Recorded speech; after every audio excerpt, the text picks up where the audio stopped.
Fala, soldados, sejam bem-vindos a mais um vídeo do YouTube. Como vocês sabem, aqui é sem enrolação, então já pega papel e caneta, já pega seu copo de água e você só inscreve nesse canal se você quiser. Hoje eu vou falar sobre os carboidratos para secar a barriga, como utilizar carboidrato para queimar gordura. Isso mesmo, é possível você comer carboidrato, comer bem, não passar fome e perder barriga.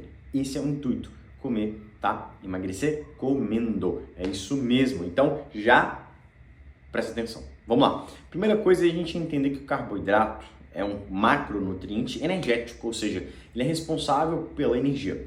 E ele é convertido, tá? Por exemplo, em glicose na nossa corrente sanguínea, que a energia é açúcar, tá?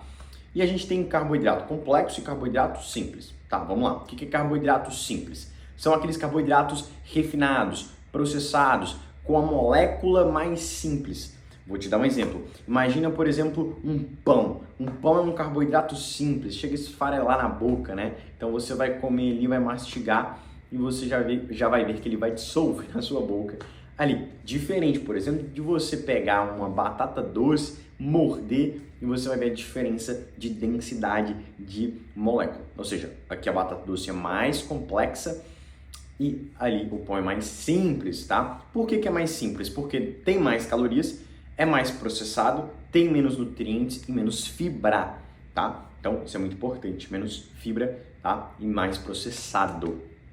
Entenda que, por exemplo, gente, eu posso pegar um alimento integral que tem um índice glicêmico médio, por exemplo, um carboidrato mais complexo, como vamos colocar batata doce, triturar ela, passar a moer, não sei o que tal, todo aquele processo retira aquela molécula complexa e deixa ela mais simples, tá? Então, alimentos processados são mais simples. Vou te dar um exemplo do suco e da fruta. Qual que você acha que é mais simples? Obviamente, o suco, porque passou por diversos processos. Teve que descascar, adicionar água, adicionar não sei o que, tal, triturar, pá, aquela coisa toda. Isso tudo vai tirando no processo, vai tirando nutrientes, vai tirando fibra, tá? Então, quanto mais processos o alimento, principalmente os alimentos in natura, passar, mais simples eles vão ser. E nós temos os alimentos complexos, né? Os carboidratos complexos, que são principalmente os in natura e minimamente processados. Eu dei o exemplo aqui da batata doce, que é um tubérculo, mas você pode colocar fruta, vegetal, legume, né? São ali que tem. Por que são mais complexos? Porque a molécula é mais complexa, tem mais nutrientes, tem menos calorias e mais fibra. Ok? Então tem esses dois carboidratos. Qual que é melhor?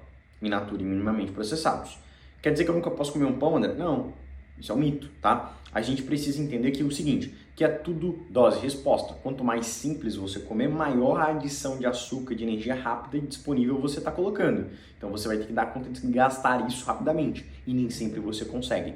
E aí tem outro ponto, que o carboidrato simples vai gerando pico de glicemia. E pico de glicemia gera pico de insulina, gera resistência. Então a gente tem que saber dosar e equilibrar. Agora, tem momentos interessantes para você colocar o carboidrato simples, antes do treino, no pós-treino, que é onde o seu corpo está metabolicamente falando ali, cara, a gente vai utilizar isso como fonte de energia ou vai reabastecer. Então, por exemplo, utilizar o carboidrato simples antes do treino.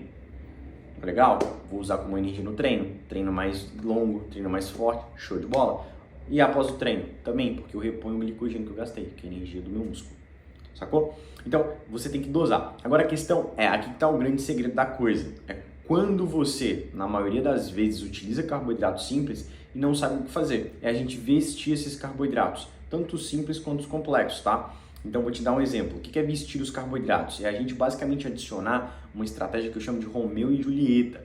Sabe o doce de goiaba juntamente com doce de goiaba juntamente com queijo? Acho que é mineiro, inclusive, esse doce. Pois é, quando você une a goiabada, né, que é o queijo mineiro, com a goiaba, ou seja, um doce e uma fonte de proteína, o que acontece? Eu achato a curva glicêmica. André, mas você está adicionando mais calorias, mas calorias não é tão importante assim ao ponto de eu não olhar também para a densidade e o índice glicêmico da refeição. Então, quando eu adiciono um carboidrato simples como uma fonte de proteína, por exemplo, gordura boa, que é o queijo, eu achato a curva glicêmica. Então, eu não tenho um pico glicêmico como eu teria se eu comesse só o doce. Então, você veste o carboidrato, que é um exemplo, pão com ovo. Então, eu pego o pão que é simples e coloco uma proteína. E aí, eu achato a curva glicêmica. Percebe que o pão não é o vilão? Ah, André, mas eu fico...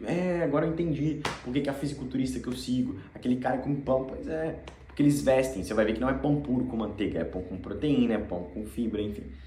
Então é importante você fazer isso. Então, você pode fazer essa estratégia de diversas maneiras, mas o princípio é, eu tenho que pegar esse carboidrato, seja simples, tá? Até complexo, e quero deixar essa refeição mais densa a nível de complexidade para fazer o meu corpo não ter tanto índice glicêmico ou pico glicêmico, é adicionar ou proteína ou fibra, tá? Então, a gente deu o exemplo aqui do pão com ovo, né? Por exemplo, o arroz e frango, o macarrão e a sardinha. Percebe? Então eu pego um carboidrato simples e adiciono proteína. E aí a gente também tem aquela questão do seguinte, cara, eu adicionando proteína eu também vou dar o quê? Mais saciedade, né? Porque a proteína e a fibra também é mais complexa. Então eu gero um trânsito intestinal mais lento, evito o pico e também gero aí outra resposta que é mais saciedade. E claro, comendo mais. Percebe? Então não é só sobre calorias. André, déficit calórico não é importante? Claro que é, mas também comer emagrecendo é importante para ganhar massa muscular, se manter saciado, enfim. Então é assim que você vai comer carboidrato de verdade. Pode comer também, obviamente, os carboidratos complexos e optar a maior parte da sua refeição ser deles mesmo, tá? Provindos aí da alimentação in natura e minimamente processada, da terra, dos vegetais, das frutas, dos tubérculos, tá bom? Então, esse é o ponto do carboidrato que eu queria que você entendesse hoje, que ele não é vilão. E tudo é dose e resposta. Se você comer só carboidrato simples, você tem um grande problema, tá? Então, te vejo no próximo vídeo. André, eu quero treinar com você, eu quero entrar na consultoria. O que eu faço? Cara, a gente tem que fazer uma avaliação estratégica para eu avaliar o seu caso. Então, você vai clicar aqui, eu e a minha equipe vai entrar em contato para a gente avaliar o seu caso juntos e você vai clicar aqui na avaliação estratégica para poder entrar na consultoria. A gente vai te direcionar para o melhor caminho. Então, clica aqui no link e vamos nessa. Tamo junto e até o próximo vídeo. Uau!